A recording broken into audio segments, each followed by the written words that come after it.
Upon discovering I was pregnant and visiting the OGN with my husband, a nurse pulled me aside when we were alone. Duh, why do I have to hear this from you?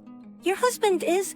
And what the nurse began to tell me was a shocking truth I had never anticipated. My name is Erica Johnson.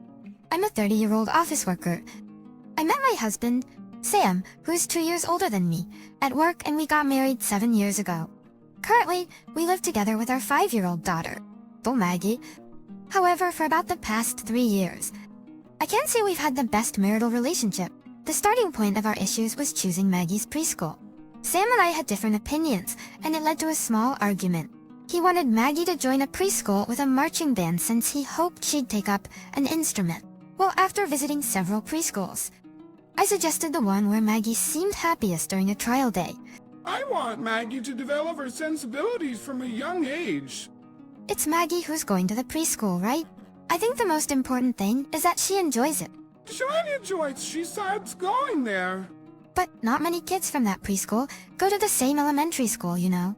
We need to consider that. Not enough here. I'm eating tears for ethics. He's going to the preschool I chose. Period.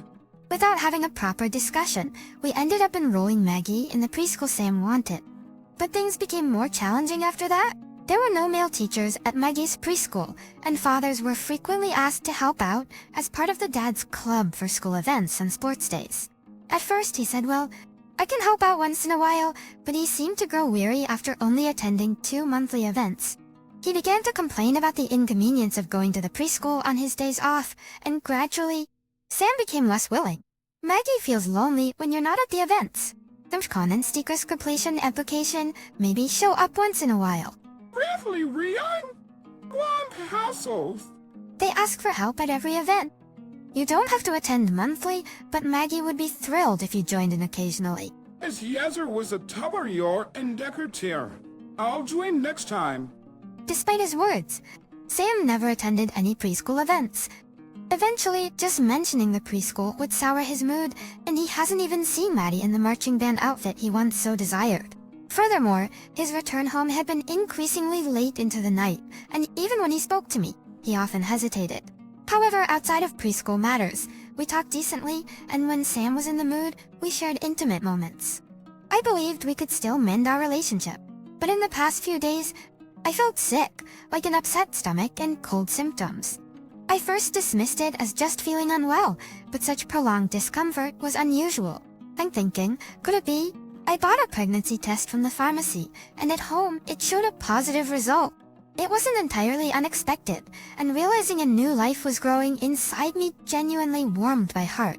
When Sam came home, I told him we were expecting our second child. However, my husband's reaction was not what I had anticipated. He looked troubled. Are you really pregnant? I've only used an over-the-counter test so far, so I can't say for sure, but I'm almost certain I am. No, seriously. What's that? Is there a reason you can't be happy about my pregnancy? No, it's not like that. Is it about the age difference with Emily? It'll be a 6-year gap, which means a longer parenting period and overlapping school enrollment times, right? It's not about that. Then what? If you have concerns, I'd like you to share them with me. What's what my thoughts are to decide for now? Should we go with the doctor to confirm if you're truly pregnant? Yes, we should get it checked out first. I'll take a day off next week and go... I'm coming with you. I'm worried. And if the doctor's office gets busy and it's time to pick up Emily from preschool, I can go get her. That sounds good. Considering my husband's suggestion, I booked an appointment at the same hospital where I gave birth to our daughter 5 years ago. I felt I could trust the doctor who took care of me back then, so I believed they would handle this birth just as well. After dropping our daughter off at preschool, we both headed to the OB-GYN clinic. Just 5 years ago, the waiting room was packed. Looks like we might be here a while. Seems that way. After finishing up with the usual blood tests, and while waiting for our turn, a young nurse approached us. Mrs. Smith, can I have a moment of your time? Yes, sir. Jak deterrent. Zus kostnili. I of this. Finally, our turn. I can come into the exam room with her, right? No, just your wife first. As I stood up and tried to stop my husband, the nurse led only me to the consultation room. The nurse was a young lady, probably in her early 20s. She likely wasn't here when I gave birth to our daughter 5 years ago. Inside the room and seated across from each other, the nurse seemed a bit flustered. Seeing her like that, I started to worry. Did something come up in the tests? Is this about the test results? No, it's not about that. I just wanted to have a little chat. Whatever, what the heck? The man earlier, he's your husband, right? She seemed relieved to finally get the words out. Yes, he's my husband. Would you ask? So when you say husband, you mean you're married, right? Of course. Obductions, Cheryl. Is that man's name Bob Williams by any chance?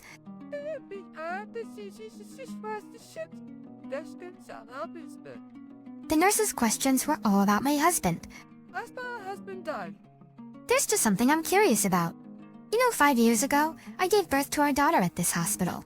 If you ask the nurse named Jessica at the reception, she'd probably remember my husband, right? Living like I was being investigated. I couldn't hide my annoyance as I spoke. However, the nurse, seemingly more irritated than I was, began to speak in an even sharper tone.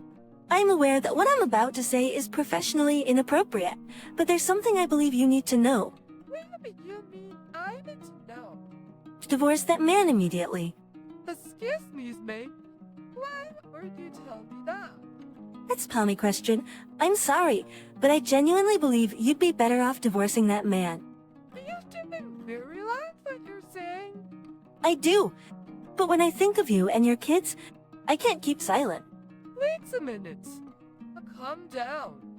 I can explain it step by step so I can understand. Yes, until a month ago. I was working at another OB-GYN clinic in the county. Here's what the nurse had to say. At that clinic, there was a couple who were patients. Well, technically, they weren't officially married, so I should call them a couple. The man attending the birth as the father was your husband. First, a man with the same name. Sam Mitchell, who looked about the same age and build, showed up at the hospital with another woman. I was so shocked, and that brings us to know. When I met him a month ago, he said it was their first child. In the delivery room, he was rubbing the expecting mother's back, letting her drink through a straw, and was so good at supporting to ease her pain. I thought, there are folks who are naturally good at this from the start, but it left an impression on me that despite being so attentive, they weren't officially married yet. Oh, you wanted to talk to me because of that? Yes. It's hard to believe he's a different Sam Mitchell.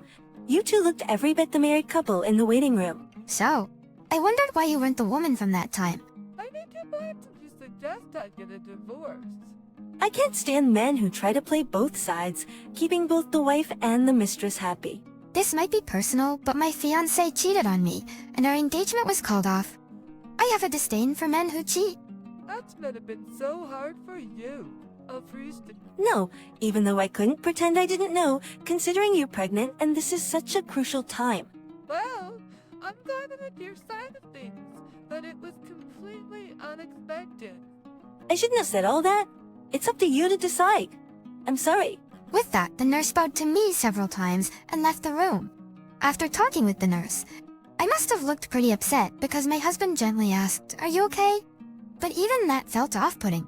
Later on, after our appointment, we picked up our daughter from preschool and headed home.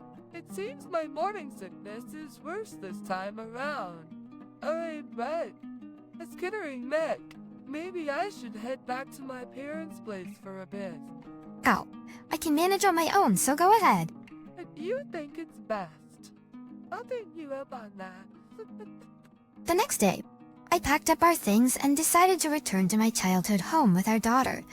I also decided to request an investigation on the woman's background from a private detective agency where a friend of mine works. Just the nurse's account doesn't provide concrete evidence that my husband is having an affair. Besides, I needed to find out more about this other woman. Taking advantage of my absence, my husband began staying over at the woman's place almost immediately. Thus, in just the short span of 2 weeks since I requested the investigation, I gathered plenty of evidence of his infidelity. 3 weeks later, with a lawyer by my side, I headed to the apartment where my husband and the woman were living together. Both my husband and his mistress looked shocked to see me. The woman was 22, and at first, I thought she'd been duped by a man a decade her senior, but it seems she knew he was married. I know it's wrong towards you, but can't help it if I've fallen in love, right? So to make Well, it would be a problem if you were single, you know? That's a progress, and not the old shell. What are you doing here? You think I'd bring a lawyer just to see the baby's face? I do. Are you? When I, exasperated, explained I was there to discuss the divorce, my husband seemed relieved, while the woman, holding the sleeping baby, smirked triumphantly. I never expected you to bring it up, but this is great. What do you mean, wait? I've been wanting to tell you, I wanted a divorce but couldn't muster the courage. I want since was to ask that. That's when. How long has it been wanting? Since when? I can't beat around the bush anymore. I've been seeing her for 2 years now, and she gave birth to our child 2 months ago. I honestly wanted to divorce you before the child was born and marry her, but I couldn't bring myself to tell you when I saw your face. So you've been seeing her for 2 whole years. I see. And you chose her over me. You have a stable job, a solid family background. You also have Megan. You won't be alone if we part ways, right? But she only has me. And your point is, the baby's here now, and I wanted to get things official with her. But then you said you were pregnant, and I was lost about what to do. It's not like I got pregnant on my own, you know? Well, yeah, my mistake. I guess. What a thing to say. By the way, our child is only about 2 months old. You'll reduce the alimony from me, right? You're the one who said you wanted a divorce. How about no alimony, and we just split our savings 50-50? My attorney and I exchanged glances at his nonchalant remark. How dense can you be?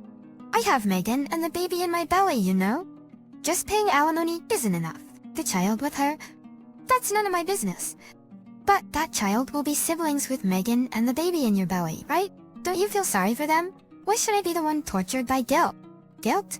All of this is the result of you running from responsibility and putting everything off. The baby in there having to be on a birth certificate without a father, and even me getting pregnant is because of your irresponsibility. I won't agree to any reduction. Of course, I'll be seeking alimony from you, the woman he cheated with. You'll have to take responsibility for breaking up a family.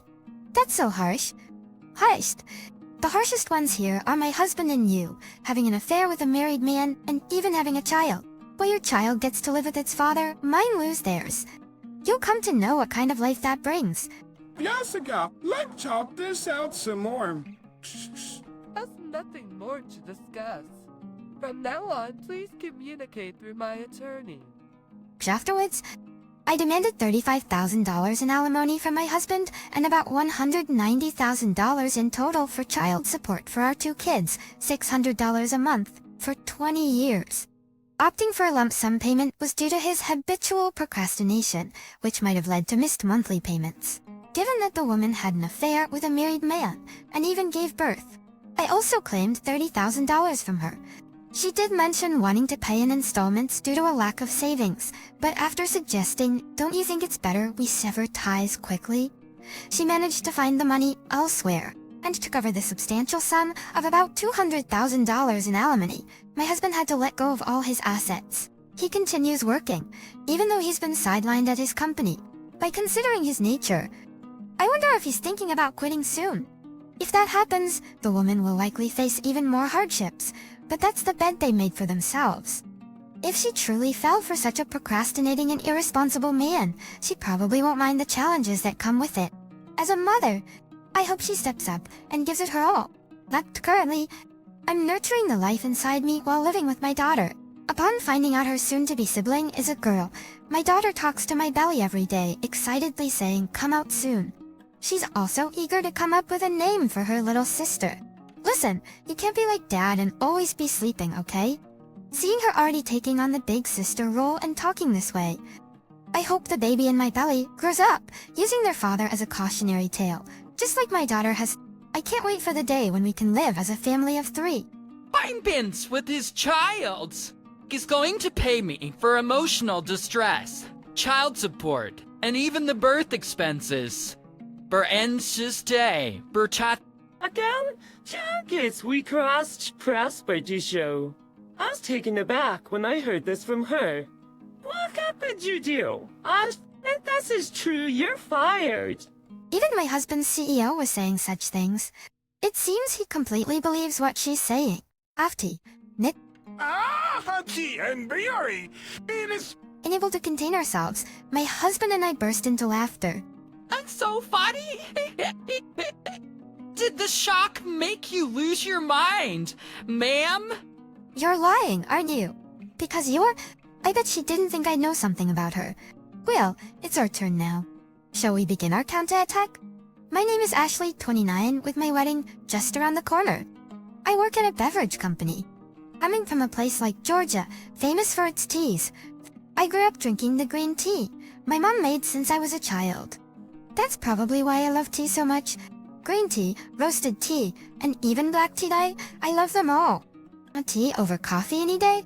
I don't dislike coffee, but I wouldn't really go for it on my own.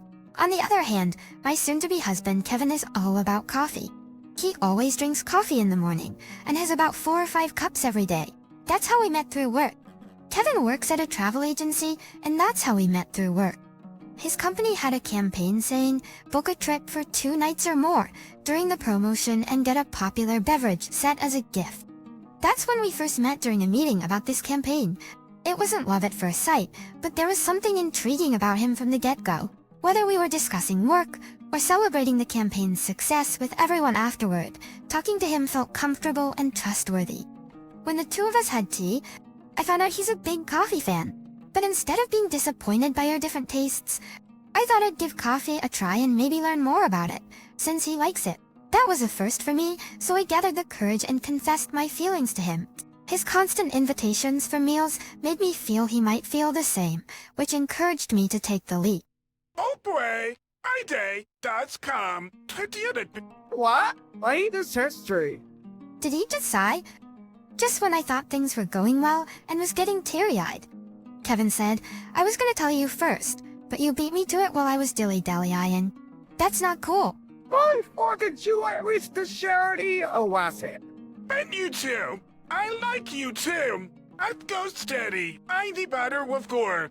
Seriously, me your house, you're doing me. I'm a star, cover superstar.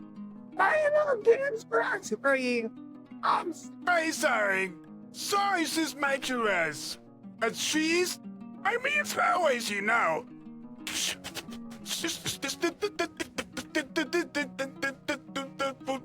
And that joke react in such a confusing way. I'm bad. Let's hand your ex perspection. And that's how our smooth sailing relationship began. Kevin told me he felt it the first time we met. I don't know why, but I just felt like I might marry you one day. Wait, really? I'll take date. Yay! I'm good! I always thought of marriage from the get-go. At first, I played coy, but my smile gave away my feelings. I'm so happy. Kevin was also blushing, but his smile was genuinely wide. I began to drink coffee now and then after dating Kevin, but I still preferred green tea or black tea. Kevin, on the other hand, would enjoy a cup of hot green tea but felt tea was no replacement for his coffee. We enjoyed these differences, and half a year into dating, we began living together and discussing marriage. One day, while shopping alone in our new town, I found a quaint cafe exclusively for tea. The small cafe, with its counter and 2 tables, was filled with the delightful aroma of tea. They had a vast variety of teas, as it was their specialty. The owner had a rugged charm, quite unexpected for a tea place, but he was gentle-spoken and very meticulous in explaining how to brew the tea. Both the owner, a certified tea instructor, and I, a tea lover involved in the tea business, hit it off. It became my regular spot. I tried inviting Kevin several times, but he declined, saying if there's only tea, he wouldn't come. Do you mind if I keep going there alone? The owner is quite handsome, you know. Steve loves a guy who only drinks coffee, right? Why so confident? By the way, a beauty at work once asked me out. Kevin playfully said that, perhaps as a response to my teasing. But what happened then? I felt a momentary regret. I guess I did think so. Well, for a split second, you know. But I decline. Sure, she's drop-dead gorgeous, but she just doesn't do it for me. Is it because of me? Maybe. They laughed together. Kevin and I get along so well. Since we started living together, we've never really had a fight. About that beauty! Hey, there's more to the story. I turned her down months ago, and it seems she's never been rejected by a guy before. Apparently, she was furious. Oh, my, really? I won. I heard from a coworker that she's been spreading bad rumors about me. She's become cold towards me and often ignores me. What's worse is she doesn't do the tasks I assign properly. That's not right. She's mixing personal feelings with work. Maybe you should talk to your boss. No, she's so charming and beautiful that all the bosses are smitten. If she doesn't back me up, it'll just put me in a bad spot. That's tough. We'll marry other assistants, and I'll manage it without causing any fuss. I am from you, but Ashley has been stressing me out. I feel good to talk about it. Well, I'm always here to listen to your rants. Dating is my type of little twister on the music. Who would have thought that a story about getting hit on by a beauty would turn out this way? Kevin probably thought Ashley would be jealous at first, but it turned into a different kind of concern. I wonder how beautiful she really is. I can't imagine acting spitefully just because things don't go my way. Did her beauty grant her a life where she always got her way? It did bother me to hear Kevin's story, but with our wedding preparations keeping us busy, the days went by without any major issues. I've become quite the regular at the tea cafe, where I'm sipping on some royal milk tea. Out of the blue, the owner gave me a delightful gift.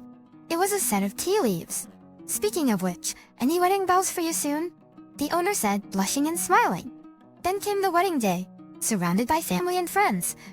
Kevin and I finished our reception feeling over the moon. Not exactly a honeymoon, but we planned a trip to Hawaii in a week. We both decided to get back to work before then. But the very next day, a shocking event awaited. When Kevin returned from work, he shared something unbelievable. That beautiful colleague he'd once mentioned said she's pregnant with his baby. Ati, what does that mean? What does that mean? Ashley, hanggat to a calm. I swear I've done nothing. Nothing was us. I know that. Why? It split us the trust. She already talked to the CEO. I've been called to his office tomorrow. Sure he has. He said to bring you, but you don't have to get involved in this nonsense. I can't just sit quietly. Who is you? Show me a picture. I never took one. Damn naughty cow. Wait, she was in the company newsletter because she's photogenic. In that, his night questions came, but Kevin opened his laptop and pointed. There she is. This woman?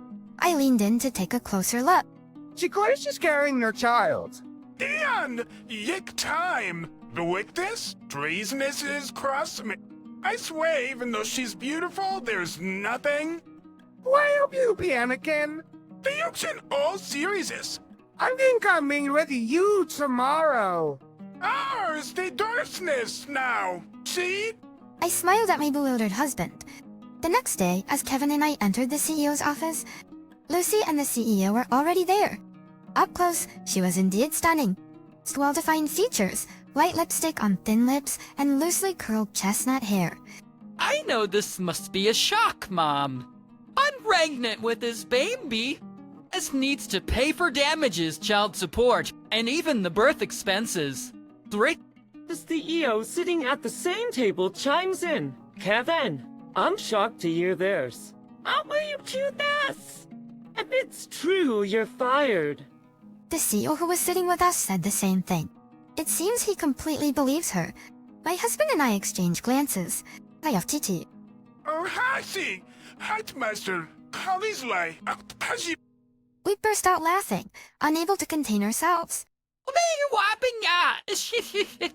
Did a shock make you go mad? That's a blatant lie, isn't it? No, wait, the lie? It's a lie. Are you really pregnant? The guess, I'm on. Well, congratulations then.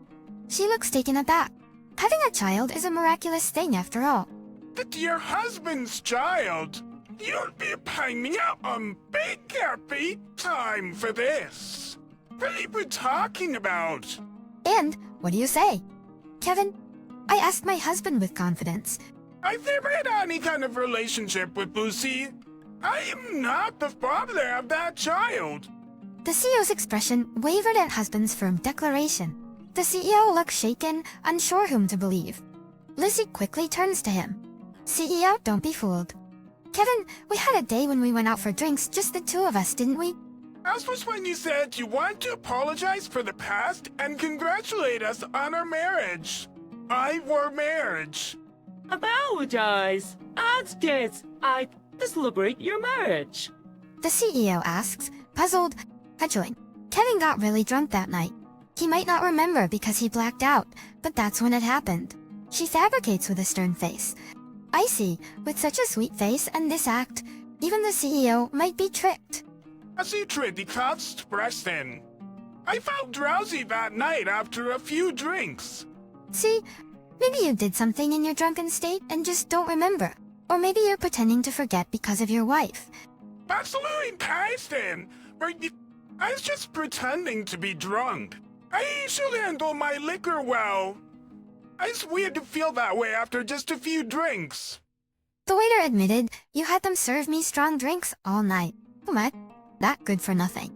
After I even went on a date with him. Lucy, what are you talking about? The CEO looks even more confused. Huh, it's all lies. He's just making things up because he doesn't want his wife to find out. Didn't she just say the waiter was useless? I'm almost tempted to laugh at her lack of thoroughness, but I can't let a lie like this slide. Guess it's my turn now. From you looking prospectively, is he know or does he know about the pregnancy? Huh? Who are you talking about? Of course, he's your lover, David. Upon hearing the name David, Lucy seemed hilariously shaken.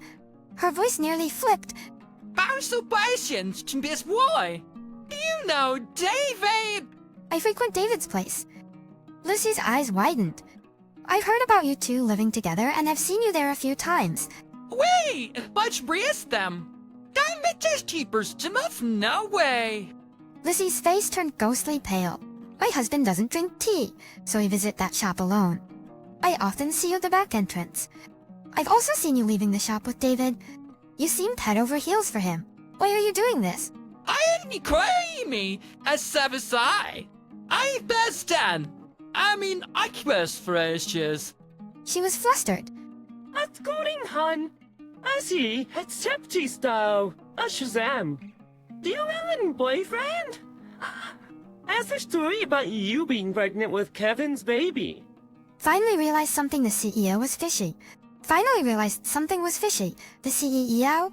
CEO, she's lying out of spite. Potato that. Oh really? You just contradicted yourself. It's better to come clean, especially if David means a lot to you.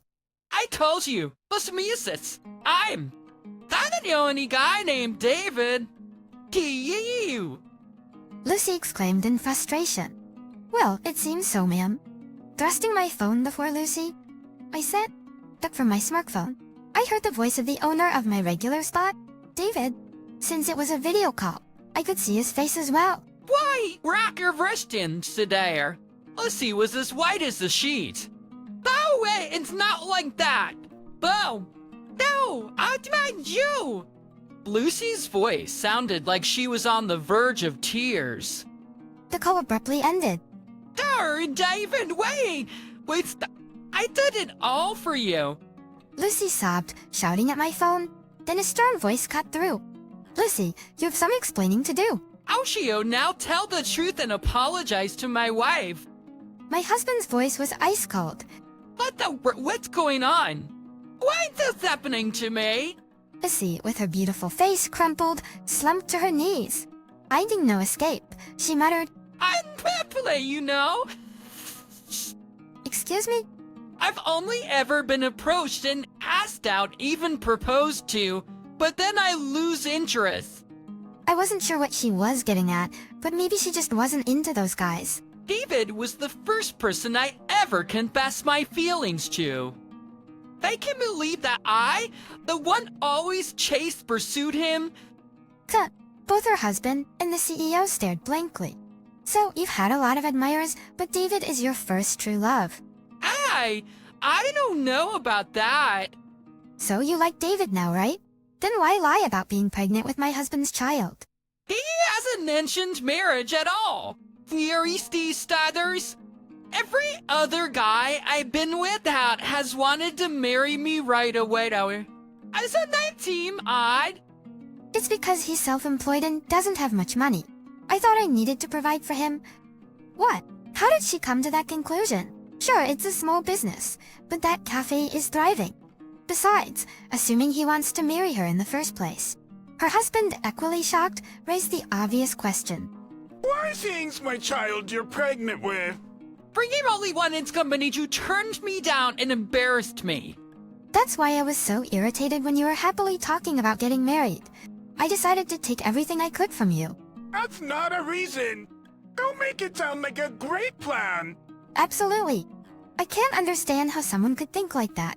You used me for such a just selfish lie. I was completely fooled by your fake tears. Ha, that's right. Oh right, the CEO was there. Lucy seemed to have forgotten and quickly changed her tone. So maybe, just maybe, it might actually be David's child. No way, that's true. What happened to the story earlier? Does you really think such a lie would work now? I keep his nurse at your bus and released.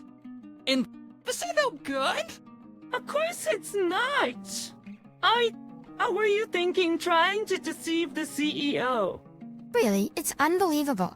Just be honest with your lover and everything would be fine. Deep upon hearing my words. Lucy suddenly looked up. Elaborate.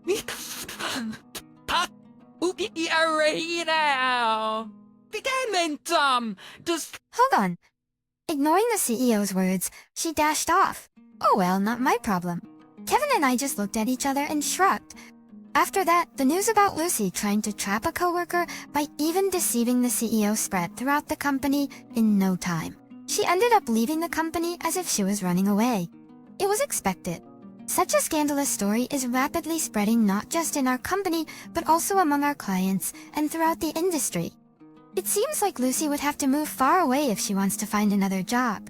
That day, she tried to smooth things over and rushed to David, but he had heard everything over the phone and broke up with her. It seems Lucy is desperately trying to reconcile, but he's not interested. My husband, Kevin, has since received apologies from both the CEO and those who used to believe Lucy's words.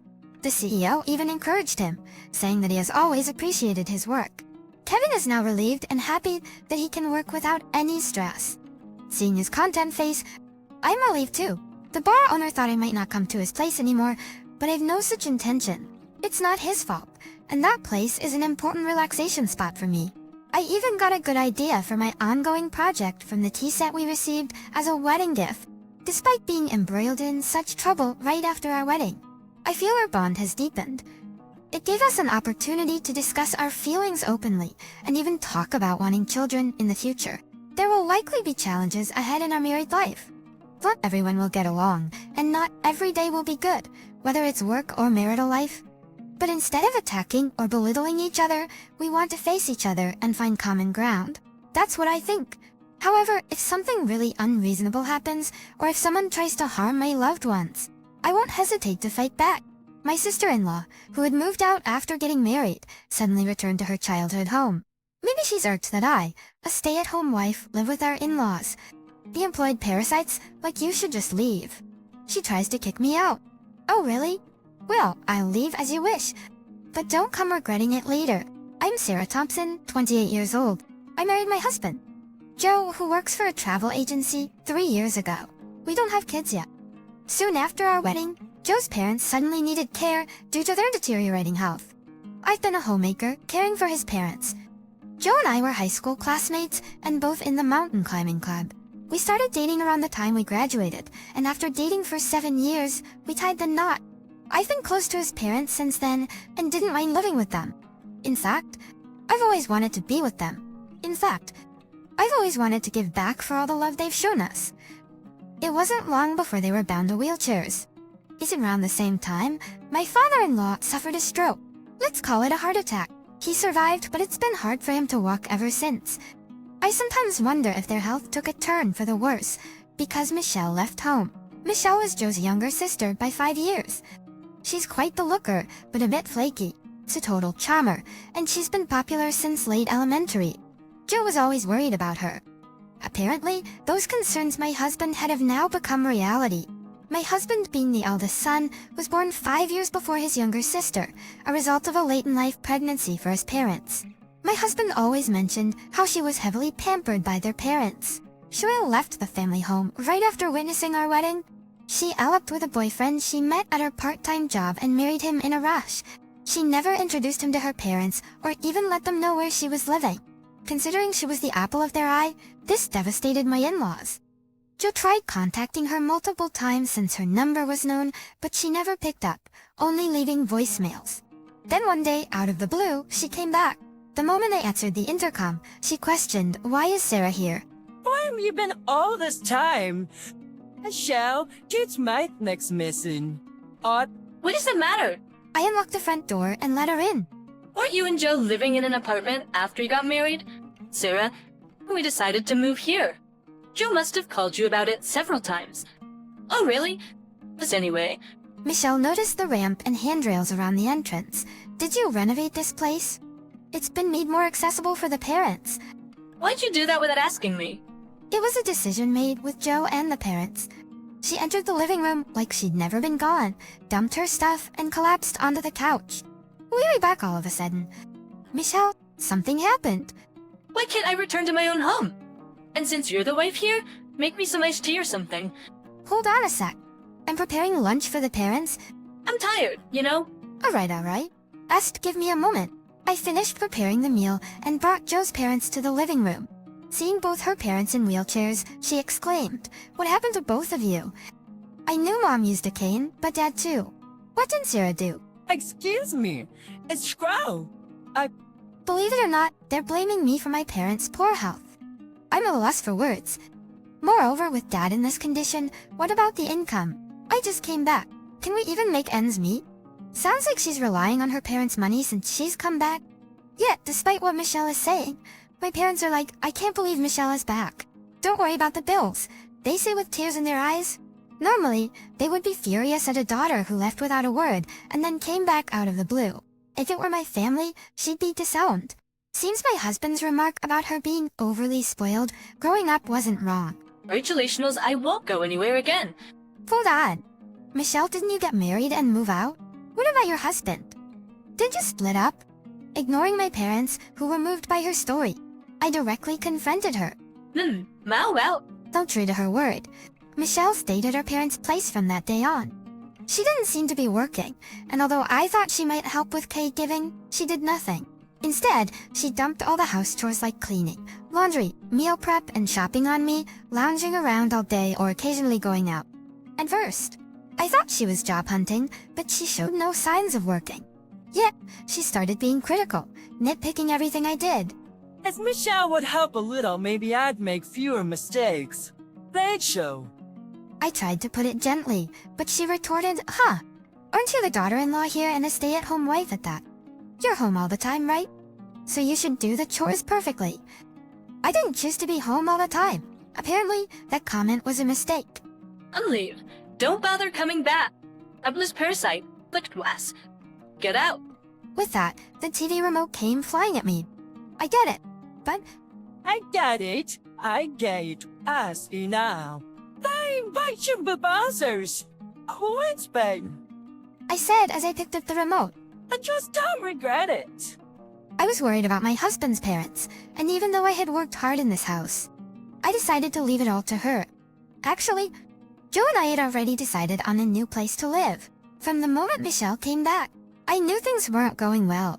So, I had been looking for an apartment and preparing to move out. From now on, I'd love to spend more time hiking, and I'm thinking of starting a family soon. I'll look for a nursing job. It's a fresh start, just like when we first got married. But just when I thought so, Michelle called me 3 days later.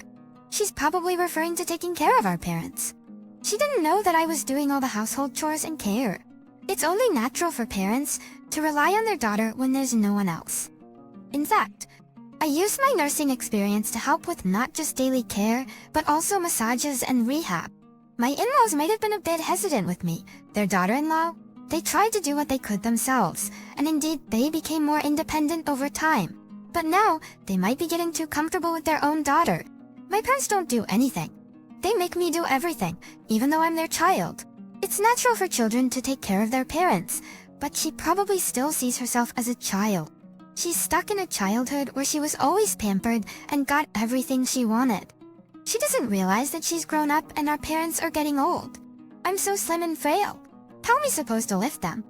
It might be easy for you with your build. That last comment was uncalled for. Having been in the mountain club, whenever I had the chance, Joe and I would go hiking, or I'd go to the climbing gym to keep in shape. I'm confident in my strength. Even so, taking care of 2 elderly people can strain one's back, and sometimes you never shake off the fatigue. I always thought that my spoiled sister, who never did anything, couldn't handle it. But giving up this quickly? Sarah, you're my wife. Excuse me. Joe, but weren't you the one who kicked me out? You called me a jobless leech, but it's not like I wanted to quit my job. I joined your family's home because I wanted to help, seeing your parents in need. That you're back. Why do you need someone like me who's bad at housework? Something about what she said bothered me. Her phrase, "Now that I'm back," implied she's been doing it even before. Before I could ask, she said, "You know what? I'm leaving again." Wait, why leave now, especially after you just returned? I thought she had some nerve saying that when she hadn't done anything, but I kept quiet. I felt I managed well enough. Sure, there were tough times, but seeing my father-in-law and mother-in-law happy and slowly recovering made both of us, as a couple, feel good, so it never felt like a burden.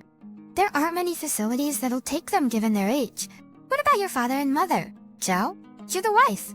Sarah, and take care of them. Aren't you their daughter too? Michelle? Wanting to say that what's truly weird was her attitude, I headed home with my husband. Even though we were gone for just 3 days, the house was a mess. The living room table was cluttered with tissues, magazines, half-eaten bags of snacks, and unfinished cans of beer. Dishes and pots filled the sink. Dust and hair had accumulated on the floor. It seemed like they hadn't done laundry in a while, as clothes piled up in the laundry basket. What's this? What happened? It's 'cause Sarah didn't come to help. She's being defiant. You should be taking care of things. After all, it's your house. But Mom always did everything for me. I'm at a loss for words. As for my father-in-law and mother-in-law, they haven't had a bath in these 3 days. Not only that, they say they haven't been fed properly. Sarah, help us. You are always so capable. Michelle can't handle chores or care for others. We might die if things go wrong. Sarah, help us. You are always so capable. Michelle can't handle chores or care for others. We might die if things go on like this. Mom Lyle cried out to me. Then Joe raised his voice. Don't just rely on Sarah. She's present. It's you who raised Michelle like this. Now it's coming back to bite you. Seeing the usually calm Joe so angry left both parents and Michelle stunned. I might found jealous as her older brother, but Michelle has been pampered since birth. Parents did everything for her, poured in money without hesitation. But she ended up relying solely on them and discards them. When they're no longer useful. I'm glad I was raised properly. I even met a wife like Sarah who cares so much for her in-laws. It warms my heart that Joe thinks so highly of me. Having Joe understand makes the exhaustion of caregiving fly away. But then Michelle retorts, "It's Dad and Mom's fault I turned out this way." My in-laws exchanged worried glances. Don't blame others. Joe said to her, Now back to what you married to fulfill your responsibilities. Wait, what are you talking about? I didn't endorse and come back, did you? Huh. I went to your old part-time job and inquired about your spouse. He'd had a special contact and first visited his house. Yours were plus bare of prospects. "You claimed you had no family. They were surprised when I showed up. You pretended to be this poor, lonely girl with no family or siblings to get his attention. That's why you never introduced us. His parents are elderly and need care now. You ran away because you didn't want to take care of them, right?" That's not it. We broke up. He was a terrible man. Now playing the victim card again, huh? You think everyone will dote on you if you act pitiful. It's not cute for a grown woman to act like that. My husband must have been right. She just sat there, looking small and defeated. Soon after, her husband came to pick her up, and she left with him. Considering she tried to abandon both her parents and in-laws, he was quite a saint to take her back. So what a good man he is. After that, while being a stay-at-home wife, it seems she's been devoted to her husband's parents. Occasionally, she calls sounding like she was on the verge of tears. We offered to live together again, but my father-in-law and Emil declined. Era, you made everything look so easy, and we relied on you too much. But seeing our daughter, we realized caregiving is tough. Because I productive tough. You two are young.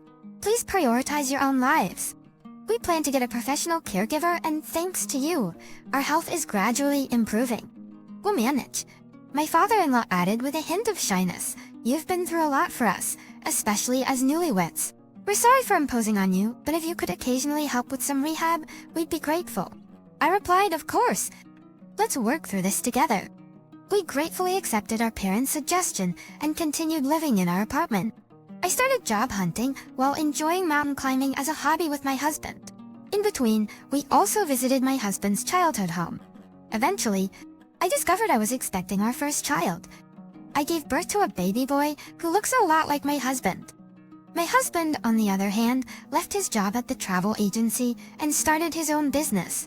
He set up a small company mainly focused on mountain climbing and hiking tours. This had been his dream since college, but there was more to it.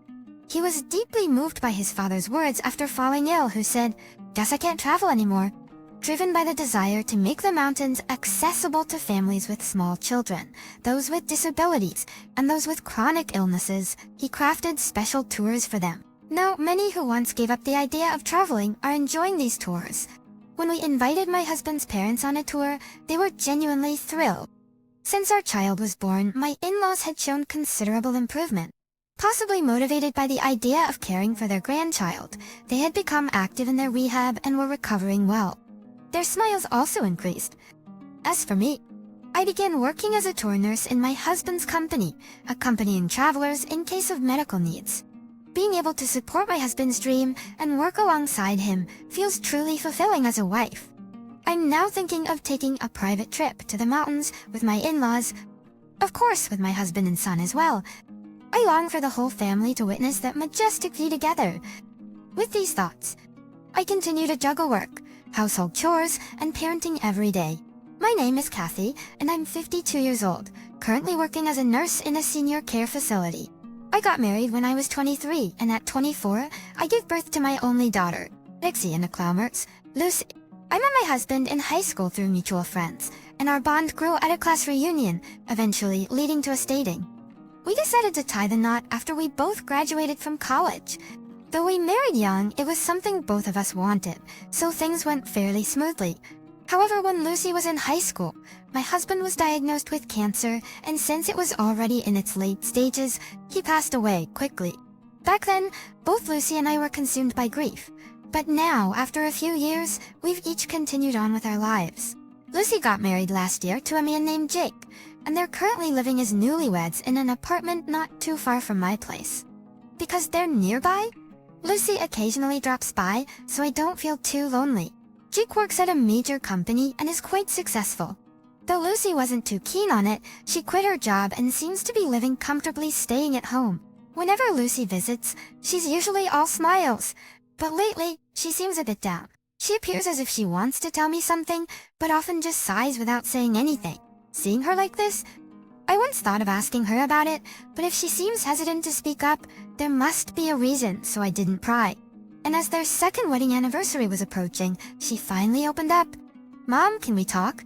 She looked serious, so I turned off the TV and faced her, ready to listen. I had been waiting for this moment, as echoers, to know what was bothering her. I gave her my full attention. Did Dad ever cheat? Cheating.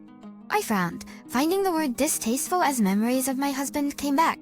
He wasn't the type to chase after women and had always showered Lucy and me with love, so the thought never crossed my mind.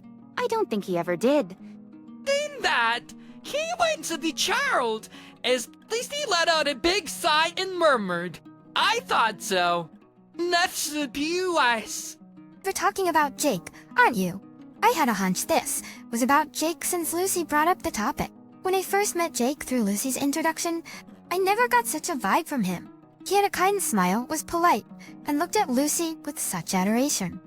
I genuinely felt relieved, thinking he'd cherish my daughter. So, hearing the word cheating from Lucy's lips took me by surprise. Oh, it's not confirmed yet. I'm back. That's how she started, and what she shared was shocking. Apparently, my daughter had fallen ill a few months ago and had a fever. She called Jake about it. It was late in the evening, but she had been told by Jake earlier that he would be out late due to a business dinner. In her distress, she reached out to Jake, but a woman answered.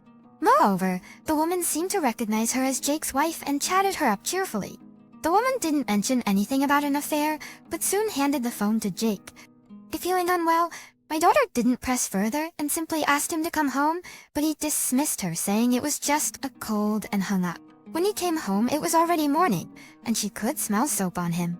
Only listening to her, I wanted to tell her that it was clear something was going on, but seeing her distraught face made me hold back. More than that, the fact that Jake would leave his sick wife for another woman made me furious. You can't leave your sick wife for a business dinner. If that's an affair, it's even more unforgivable. What an insult lie didn't you call me? Because I can be here then. Howie, did you on standby that day? I did nourish you caught. I didn't want to bother you. True, she mentioned that day I was on standby and was actually at work that night. But this was different. Thankfully, she's better now, but she could have faced serious risks like dehydration or pneumonia. I let out a deep sigh. As something else. Looking a bit scared, she continued. It was about her premenstrual syndrome, or PMS. My daughter suffers from severe PMS and regularly visits the gynecologist to get prescription meds. If she doesn't take them, she becomes bedridden with fatigue, headaches, and cramps a week before her period. Jake knew about this since they started dating. Before they got married, Jake used to care for her whenever she was bedridden. But after marriage, he became stricter, telling her to stop being so dependent and do the housework since it's not a real illness. Fortunately, the medication helps, but doesn't completely alleviate her symptoms. When she's having a tough time, she needs to rest. But seeing her like that, Jake would say, You're so useless. You're a stay-at-home wife and can't even do chores properly. Just leave. She loves Jake, so she tried hard to endure this treatment. But now she couldn't hold back her tears. Then not just leave him. I want object, I said, handing her a tissue. But she shook her head. If I wanted a divorce, I'd be ruining his reputation. He provides for me, and yet I don't appreciate him. He won't give me a signature for a divorce, he says, so uses affair as evidence. She again shook her head. And there's no proof. I tried checking his phone, but it's locked and there's nothing in his pockets. If she tried to divorce him on grounds of adultery, she'd need proof. Without evidence, it wouldn't be easy. I was at a loss. I wanted to help my daughter right now, but felt helpless. There must be something we can do. I'm okay. Talking to Mom made me feel a bit better. I'll try harder to gain Jake's approval. Finishing my concern, my daughter wiped her tears and smiled at me. That smile tugged at my heartstrings. We ended the conversation there, but I couldn't shake off my worry for her. The thoughts like, what if something happens? What if she has a bruise on her face next time? Filled my mind with anxiety. Sadly, my fears were realized a few months later. It was a rainy day, and I happened to have the day off from work. Just as I finished my chores and was about to watch TV, the phone rang. The call was from Lucy. Hello, what's up? I thought she might be asking if she could come over, but all I heard was heavy breathing. Lucy, are you okay? Sensing that something was seriously wrong. I immediately grabbed my car keys. Then a faint voice whispered, Mom, help me. Suddenly, there was a loud noise, and she didn't respond to my calls anymore. I wanted to rush to Lucy's apartment, but it was an hour's drive away. Thinking that it could be too late, I immediately dialed 911 and sent an ambulance to her apartment. I had the building manager's number, so I called them too, asking them to open her door as soon as the paramedics arrived. Though I initially planned to go to Lucy's place, I thought the hospital would be quicker, so I headed to the general hospital instead. It was probably where the ambulance would take her, about 40 minutes into the drive. I received a call from an unknown number. I pulled into a nearby convenience store to answer it. It was indeed someone from the hospital informing me that Lucy had been brought in. I told them I was on my way and hung up to continue my drive. I reached the hospital in another 30 minutes and hurried to the reception desk where they quickly directed me to where Lucy was. as much as I felt like collapsing. I power walked to her room. She had been examined in the outpatient internal medicine department and was now lying in bed with an IV in her arm. Relieved to see her resting peacefully, I sat down and caught my breath. A nurse fetched a doctor who explained that Lucy had severe stress-induced gastritis with some bleeding spots detected during an endoscopy. They advised me to create a less stressful environment for her. The doctor said she must have been in tremendous pain. I wanted to hold Lucy's hand and blame her for not confiding in me, but I knew it wasn't her fault. I quickly pulled out my phone and called Jake. After a few rings, Jake's cheerful voice answered, "Hey, Val, what's going on?" Despite his friendly tone, I have to fight back the urge to yell at him. My daughter collapsed saying she had stomach pains. It was a day off, so Jake should have been at home. Yet she called me, which probably means Jake left her suffering with stomach pain. Oh, probably cramps, huh? Sorry. I'm out at a park right now. I heard Jake's slightly mocking voice. Without waiting for my response, he hung up, overwhelmed by anger.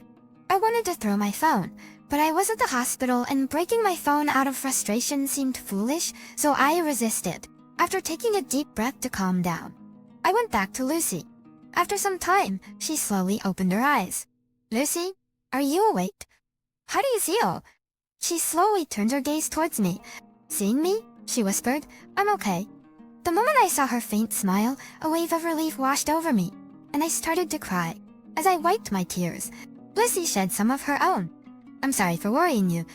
We both laughed. After her IV treatment, Lucy was allowed to go home. I wanted to take her to my place, but she insisted on going to her own home. I decided to go with her. We bought some clothes and went to Lucy and Jake's house.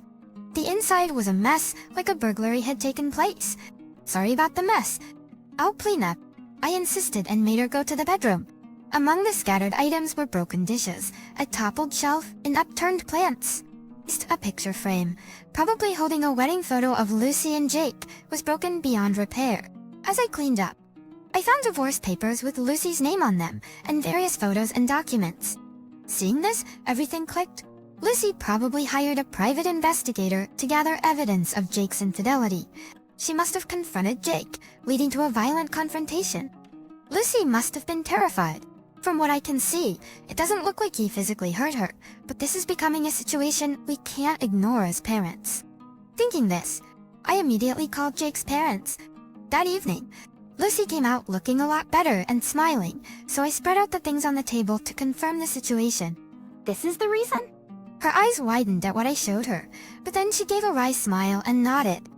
Indeed, what she told me confirmed my suspicions. This is not just your problem anymore. Let's get both sets of parents involved. Bendy! Indirect summary sound for temptos? No, it's okay.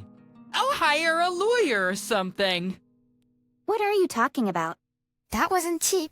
We don't have enough money to also get a lawyer. It'll be faster if we talk to Jake ourselves. I spoke sternly, and Lucy said nothing more. The next morning arrived, and Jake didn't come home. While I was tidying up, the doorbell rang. I went to answer, not wanting Lucy to encounter Jake if it was him, and found Jake's parents standing there with apologetic faces.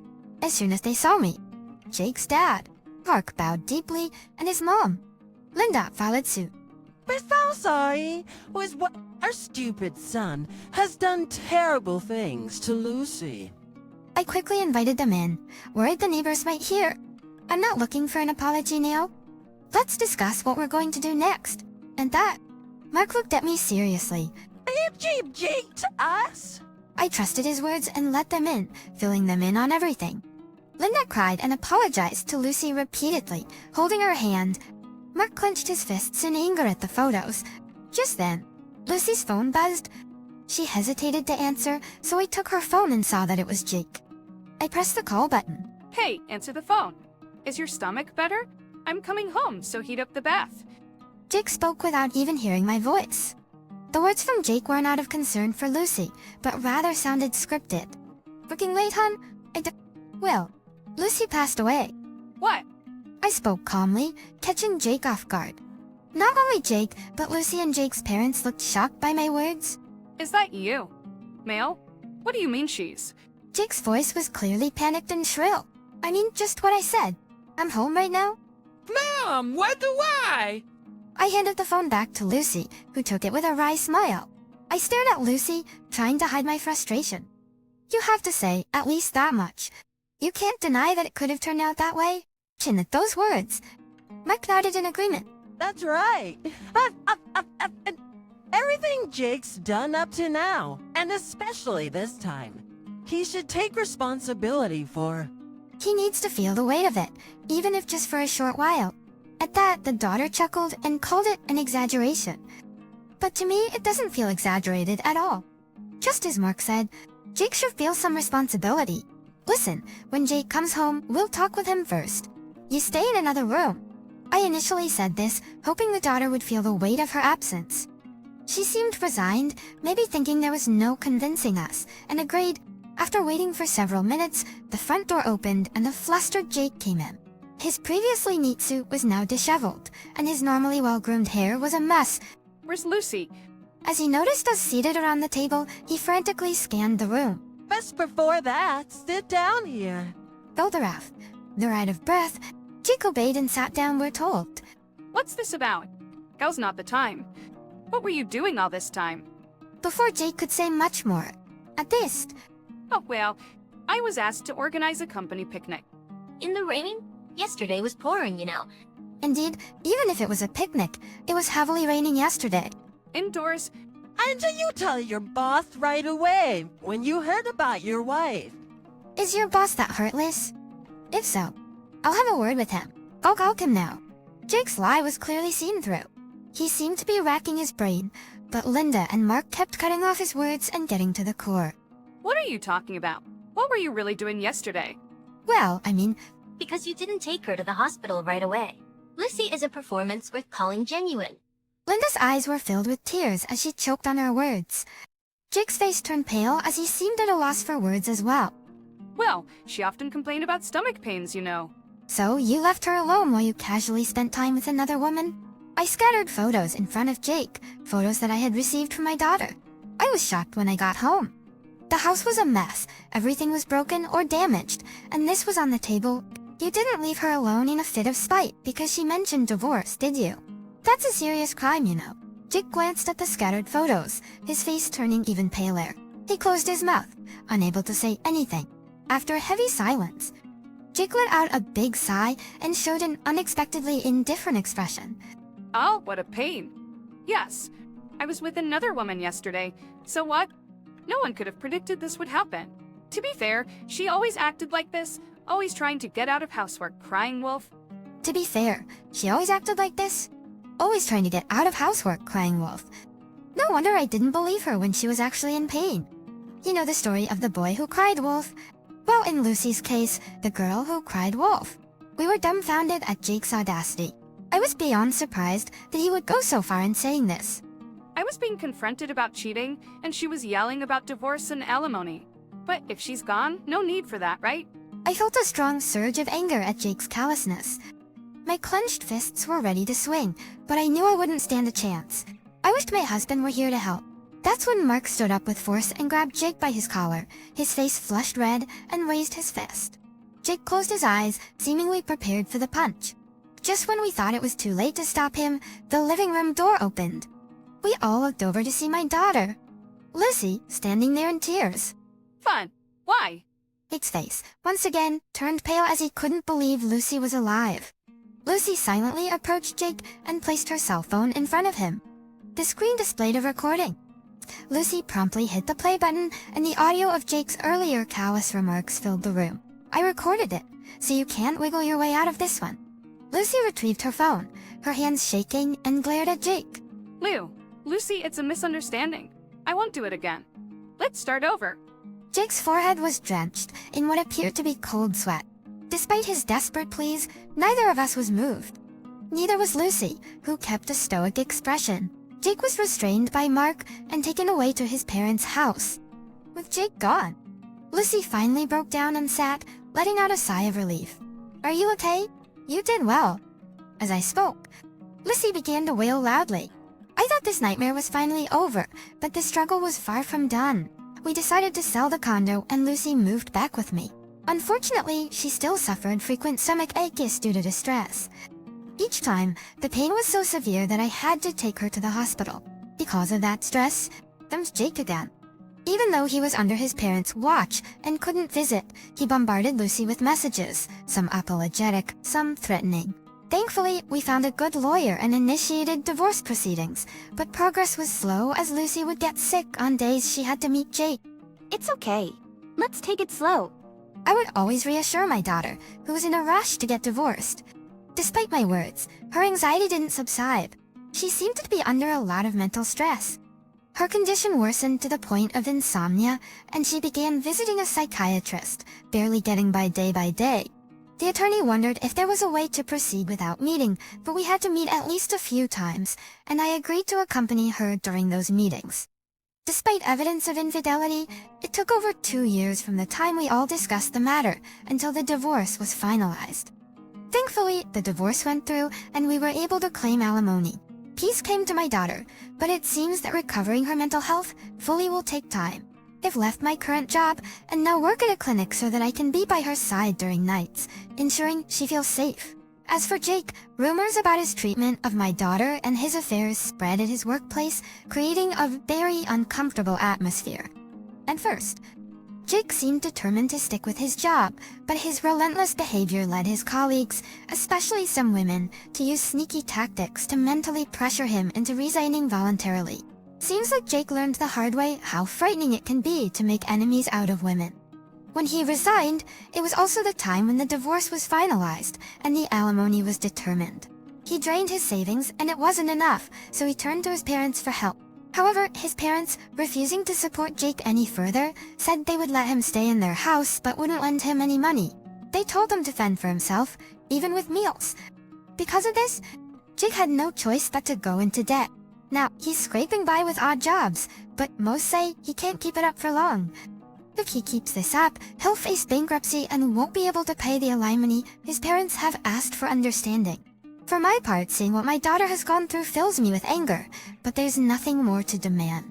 Not wanting any further trouble with Jake, I accepted his parents' terms on the condition that he never contacts us again. It will take time, but I believe my daughter will recover.